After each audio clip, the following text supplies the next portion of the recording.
संत एकनाथ के पास एक आदमी आया और पूछा, महाराज, दुनिया में किस तरह से रहना चाहिए।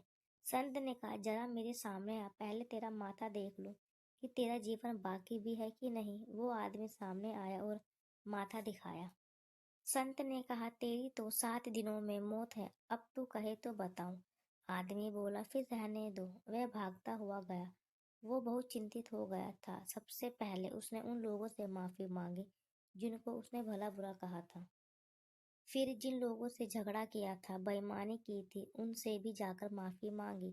घर जाकर बच्चों को बच्चे का हक दे दिया, उसको पत्नी को पत्नी का हक दे दिया। उसने पत्नी से कहा कि मेरी यात्रा का मोड़ मुड़ रहा है, मैं भगवान का सहारा ले रहा हूँ। अगर हो सके तो तू भी भगवान का सहारा ले लेना। इस तरह से इस आदमी के 7 दिनों में से 6 दिन बीत गए। 7वें दिन वो भगवान के ध्यान में बैठा। आज उसका मन बड़ा हल्का था।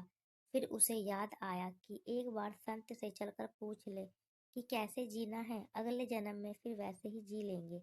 वो गया संत के पास और उसने पूछा कि महाराज, आप मुझे बताओ कि किस तरह से दुनिया में जीना चाहिए। संत ने कहा, मैं बताऊंगा, पर तू पहले ये बता कि तुम्हारे ये 7 दिन कैसे रहे। तुमने इन 7 दिनों में कितने लड़ाई झगड़े किए, किस किस से बेईमानी की। आदमी बोला, महाराज, मैंने कोई नई लड़ाई झगड़े नहीं किए, बल्कि जो पुराने थे उनसे जाकर माफी मांगी और उन्होंने भी मुझे माफ कर दिया। संत ने फिर पूछा, अच्छा तो अब मुझे ये बताओ कि तुमने इन 7 दिनों में भगवान को याद किया कि नहीं। आदमी बोला, महाराज, सिर्फ भगवान ही याद रहे क्योंकि मौत सामने थी।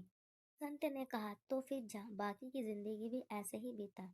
यह बोला, पर आपने तो मैं हमारा माता देखा था, 7वें दिन मौत बताई थी। संत ने कहा, मौत तो इन 7 दिनों में ही है। सोमवार नहीं तो मंगलवार, मंगलवार नहीं तो रविवार। यही 7 दिन है जिनमें आदमी जन्म लेता है और इन्हीं 7 दिनों में मरता है। तुझे जरा घुमा के समझाए, वरना आदमी समझता कहाँ है। उम्मीद करती हूँ कि आपको ये कहानी अच्छी लगी होगी। इस कहानी के बारे में आपकी क्या राय है, कमेंट बॉक्स में हमें प्लीज़ बताइए। चैनल पर नए आए हो तो चैनल को लाइक शेयर सब्सक्राइब करना बिल्कुल ना भूलें। जय श्री राम।